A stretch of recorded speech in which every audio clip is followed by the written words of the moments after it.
भाई 200 रुपये भेज दे यार, बहुत तेज भूख लगी है। यहाँ दुकान पे बैठा हूँ और पैसे नहीं है मेरे पास। भाई कैसी बात कर रहे हैं यार, इससे पहले भी तो पैसे लेके वापस किया हूँ। भाई मैं झूठ नहीं बोल रहा हूँ, सच में दे दे। ना इंटरव्यू पे जाने के लिए पैसे हैं, ना खाने के लिए पैसे हैं। चल ठीक है भाई, जब तुझे विश्वास ही नहीं है तो फिर क्या कर सकता हूँ उसके लिए। ठीक है, मैं रखता हूँ। भैया बिरयानी खा लीजिए। यार पैसे नहीं है मेरे पास। पैसे की जरूरत नहीं है भैया, आप अपना बस पेट भरिए, लीजिए। शुक्रिया भैया। वैसे भैया एक बात बताइए, मैंने देखा कि आप बहुत ज्यादा परेशान थे, क्या हुआ है? कुछ बात हुआ है क्या? क्या बताऊं भैया, परेशानी तो बचपन से झेलता आ रहा हूँ। किस्मत ही खराब है हमारी, अनाथ हूँ। मेरे अलावा इस दुनिया में मेरा कोई नहीं है। यहाँ इस शहर में रहता हूँ, आया था, सोचा था कोई नौकरी कर लूंगा अच्छी सी, ताकि अपनी लाइफ अच्छी बना सकूं। लेकिन कहते हैं ना कि जब हाथ में पैसे नहीं हो ना, कुछ भी चीज पॉसिबल नहीं है दुनिया में।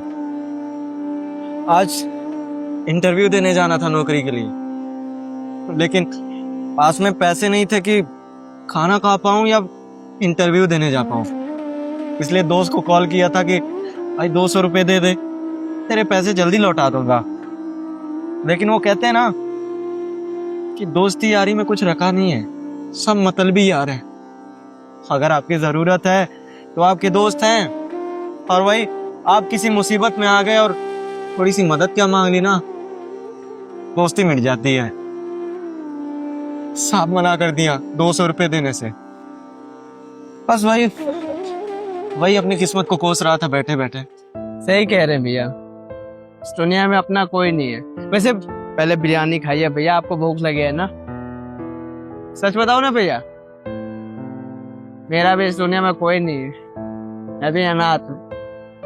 बस काम करता हूँ, जीता हूँ, और इस दुनिया में सब फायदा उठाते हैं भैया, कोई अपना नहीं। और चिंता मत करिए, आप उस ऊपर वाले पर विश्वास रखिए, सब कुछ ठीक हो जाएगा और आपको जॉब में मिलेगी। आप एक बार बस ऊपर वाले पर विश्वास रखिए, वो आपको जितना दुख दिया है ना, उससे 1000 गुना ज्यादा आपको सुख देंगे। और मेरा दिल कहता है आपको जॉब भी मिलेगी और आप अपनी जिंदगी में खुश भी रहेंगे। पर अपना विश्वास टूटने मत दीजिए भैया, विश्वास बनाइए और अपनी जिंदगी में आगे बढ़िए, ठीक है? और हाँ, मैं भी भगवान से प्रार्थना करूंगा कि आप अपने जिंदगी में खूब आगे बढ़े, कभी आपको किसी चीज की दिक्कत ना हो, ठीक है? शुक्रिया भैया, आप मेरे बारे में इतना सोच रहे हैं, मेरे लिए भगवान से दुआ मांग रहे हैं, उसके लिए बहुत बहुत शुक्रिया आपका। देखते हैं भगवान क्या करते हैं, कौन सा दिन दिखाते हैं। वैसे बहुत कोशिश कर रहा हूँ कोई नौकरी मिल जाए, बहुत सारे इंटरव्यू भी दे दिए। देखिए आज भी इंटरव्यू ही देने जा रहा हूँ, देखता हूँ कि आज भी नौकरी लगती है या नहीं लगती है। अब जो भी है सब ऊपर वाले के हाथों में है। भैया आपके पास पैसे भी नहीं होंगे ना? 1 मिनट, 1000 रुपये है हमारे पास, आप इसे रख लीजिए और इंटरव्यू दीजिए, ठीक है? कोई दिक्कत हो तो खर्च कर लीजिएगा और हमारे पास भी आ जाइएगा, हम भी दे देंगे और पैसे। नहीं भैया, ये क्या कर रहे हैं आप? आपने पहले ही मेरे ऊपर इतना बड़ा एहसान कर दिया है, मैं आपको और परेशान नहीं करना चाहता। और ये 1000 रुपये हैं, आप एक अनजान आदमी को 1000 रुपये दे रहे हैं। आपका बहुत बहुत शुक्रिया कि आपने हमारे बारे में इतना सोचा, इसकी कोई जरूरत नहीं है, पैदल चला जाऊंगा मैं। भैया इंसानियत के नाते आपकी मदद कर रहा हूँ, और आपको बताया ना कि मैं भी अनाथ हूँ, कोई नहीं है मेरा आगे पीछे, बस कमाता हूँ, खाता हूँ। और कमाना इसलिए पड़ता है क्योंकि मेरे ऊपर थप्पा ना लगे कि मैं नालायक हूँ, ऐसे हाथ पैर होते हुए भी कमा नहीं रहा हूँ, क्योंकि हम तो अपनी जिंदगी भी खत्म कर देते भैया। ऐसे रखिए आप, हमको इस पैसे का कोई जरूरत नहीं है, कमाते हैं, खाते हैं, आए हमारे पास 100-50 रुपए, ठीक है? अभी आपको जरूरत है पैसों की, रख लीजिए, ठीक है? भगवान का खेल भी बड़ा निराला है भैया। भगवान ने जिसको दिया है ना, उसको दिल नहीं दिया है, और जिसको गरीब बना के भेजा इस धरती पे ना, उसको दिल बहुत बड़ा दे दिया है। देखिए ना मैं आपको जानता हूँ ना आप मुझे जानते हैं, और मैं अच्छे से बता सकता हूँ कि आपकी उतनी ज्यादा कमाई भी नहीं है, लेकिन फिर भी ये 1000 रुपया आप मुझे दे रहे हैं। मैं बहुत अच्छे से समझ सकता हूँ कि ये 1000 रुपया ना मेरे लिए 1 लाख के बराबर है। आपका बहुत बहुत धन्यवाद भैया। मैं वादा करता हूँ कि जैसे आपने मेरी मदद करी है ना, मैं लाइफ में कुछ अच्छा करके दिखाऊंगा और वापस जरूर आपके पास आऊंगा। चलिए ये सब छोड़िए, आप ये बिरयानी खाइए जो कि आपको भूख लगी है, और आगे जो भी हो बताइएगा जरूर। खा लीजिए पहले।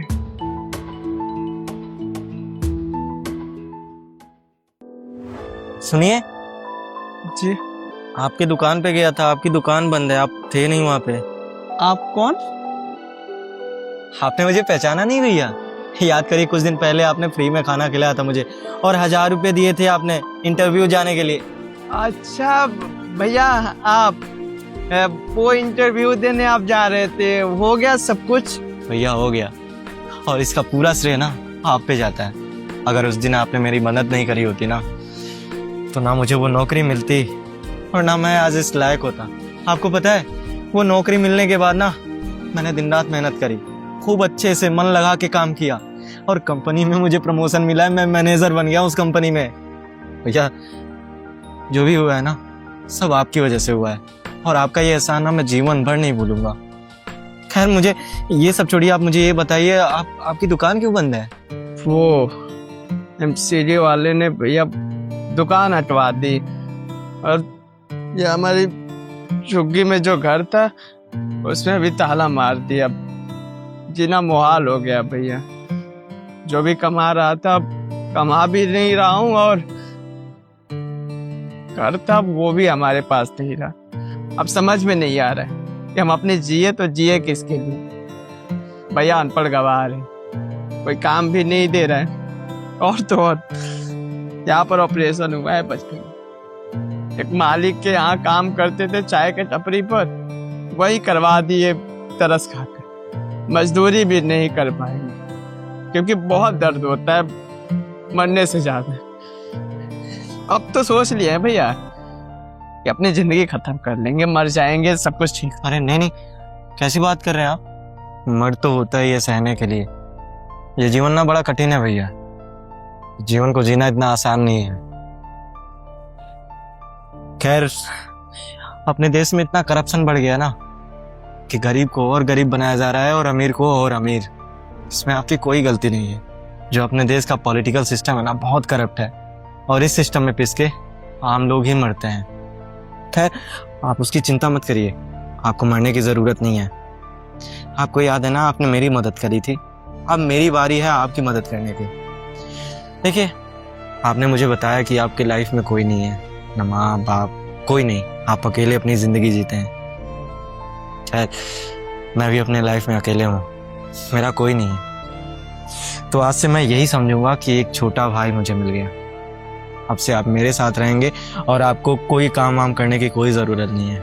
आपका बड़ा भाई कमाएगा और आपको अपने साथ रखेगा। अब बताइए कि आप मेरे साथ चलेंगे मेरे घर रहने के लिए? नहीं भैया, ऐसा मत करिए। आप मेरी वजह से अपनी ज़िंदगी मत खराब करिए। आप जी लीजिए अपनी ज़िंदगी और आगे बढ़िए। हमने तो इंसानियत के नाते आपकी मदद कर दी बस। मैं कोई जज्बाती नहीं बन रहा हूँ। एक बात बताऊँ आपको, आप अपनी लाइफ में जितना अकेलापन फील करते हैं ना, मैं भी अपनी लाइफ में उतना ही अकेला हूँ। कोई नहीं है मेरा। कम से कम आप मेरे साथ रहेंगे तो मुझे ऐसा लगेगा कि एक छोटा भाई मिल गया है। तो देखिए आपको ना मेरे साथ चलना पड़ेगा। अगर आप मेरे साथ नहीं चलेंगे तो मुझे लगेगा कि आप मुझे अपना समझते ही नहीं है, और मैं वो जो एहसान करा है आपने ना, मैं जीवन भर उसको नहीं उतार पाऊंगा। मैं उसी पश्चाताप में रहूंगा। अच्छा ठीक है भैया, रह लूंगा आपके साथ। कम से कम जीने की वजह तो मिल जाएगी और मेरी जिंदगी में एक बड़ा भाई तो मिल जाएगा। चलिए। पर भैया ये कह रहा था कि हम काम भी अरे ये सब करने की कोई जरूरत नहीं, आप चलिए मेरे साथ।